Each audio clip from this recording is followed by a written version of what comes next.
Uyghur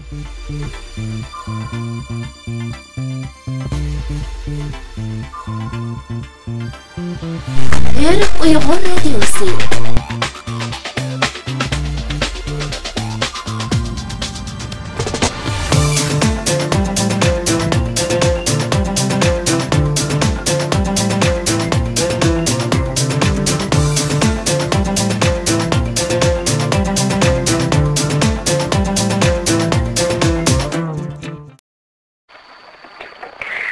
Assalamu alaikum Rabia appa, qanday ahvollari?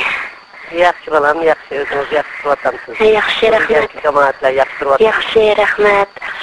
Biz shu Nuriya Uyg'ur komiteti 16-avgust kuni qurilganiga 5 yil bo'lgan xotir kuni biz shu munosabat bilan bir qadar faoliyatlarni uyushtirib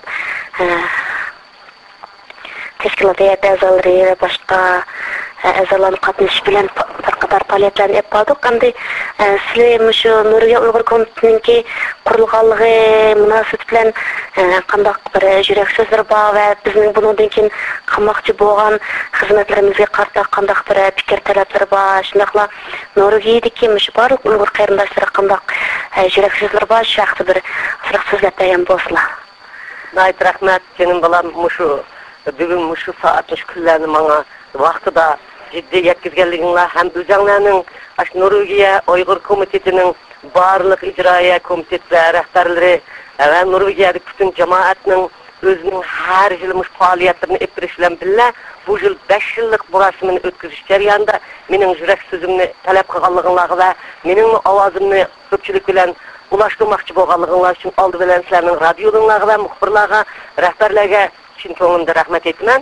Shuning bilan birga Nuriyadagi barliq hamsharilarimga, Nuriyadagi barliq qarindoshlarimga salom yo'llayman va Nuriya xalqiga salom yo'llayman.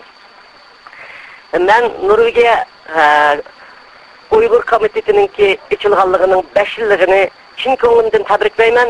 Butun dunyodagi Uyg'ur xalqi nomidan va dunyo Uyg'ur xalqi nomidan, Amerika Uyg'ur uyushmasi nomidan, Amerikada turayotgan Xalqaro demokratiya fondi jamiyati nomidan yollayman ve tebriklayman. Hazır hem de sizdinki şu radyolunuz bilen bugün ben Nuriyadagi barliq qarindoshlarımga o'zimni ovozimni baramsamni yetkazish fursatiga erishganligim uchun sizning jafoliq ishlab mushundaq sharoit hozirlaganligingiz uchun oldi bilan sizga chin ko'nglimdan rahmat aytaman. Rahmat Rabia appa. Nuriyadagi barliq jamoatlar sizlar dastlab kelgan vaqtinglarda intayin az, nayt jafoliq o'zingning siyosiy panolik ishlarini tashti hal qilib, az bo'lmagan qiyinchiliklarni tatib, Nuriya xalqi bilan tonish va tonishtirish, xalqlarni tonishtirish ishlarida nurg'un sahifalarni boshdan kechirdinglar. Lekin bugungi 5 yilga vaqtida o'zinglarning sorunlarning qanchalik o'zgarganligini, o'zinglarning qanchalik ko'payganligini, o'zinglar Nuriyada kichik Uyg'ur xalqi va Uyg'ur davlatidek bir tashkilotni shakllantirganliginglarni bugungi kunda asla mana men bu ketim pul yig'ishga borgan vaqtimda ko'rdim. Hozir Nuriyada bola kichik bola bo'lib, cho'ng odam bo'lib 200 dan ortiq jamoatning Nuriya tuprog'ida demokratiya bir davlatda o'z xalqining dard ahvolini dunyoga anglata oladigan va o'zlarining dard ahvolini Nuriya hukumatiga anglata oladigan va o'z xalqining iqtisodiy qiyinchiligi va o'zining tashkilotlarining dard hasratlarini butun dunyodagi da'vo dasturlarini Uyg'ur uchun epirayotgan Uyg'ur xalqining azob uqubatlarini ustiga ola oladigan nurg'un jangchilarni tayyorlab chiqdinglar. Men bununla Nuriya Uyg'ur komitetiga chin ko'nglimdan rahmat aytaman.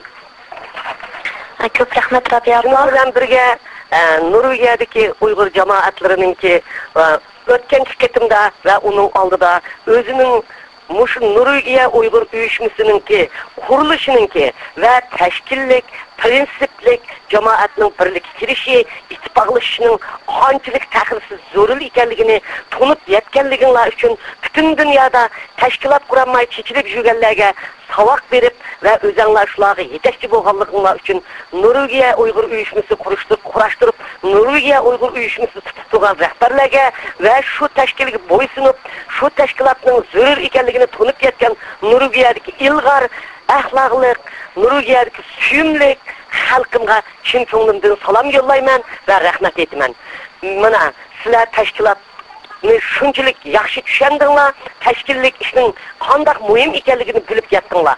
Buni bilib ketganliginglar uchun Dunyo Uyg'ur qurultiyi bilan zid chambarchas bog'lanib, butun dunyodagi da'voning bir ovoz ekanligini Tibet xalqiga o'xshash, xuddi Dalay Lamaning oqidan Tibet xalqi qanday mengayotgan bo'lsa, butun dunyo ovozini qanday anglatayotgan bo'lsa, sizlarmi o'sha kayfiyatni maydonga keltirdinglar. Shuning uchun bizning ittifoqlashganligimizda mayli Amerika, mayli butun Yevropa davlatlari bizning birlikka kelganligimizni tunib yetganligi uchun bir-birimizga bo'lgan hurmat, ittifoqlashish va bir-birimiz bilan chambarchas bog'lanib, vatandagi da'voni haqiqiy yetkazganligimizni tunib yetganligi uchun butun dunyo bizning da'voyimizni e'tirof qildi va da'voyimiz hozir butun dunyoga anglanayapti.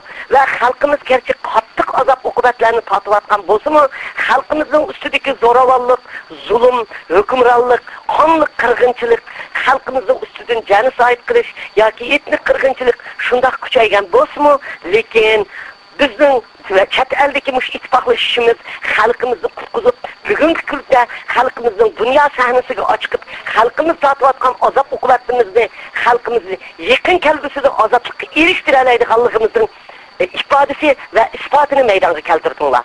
Shuning uchun Norvegiya Uyg'ur uyushmasidagi barliq Norvegiyada yashayotgan xalqimga men chin ko'nglimdan rahmat aytaman.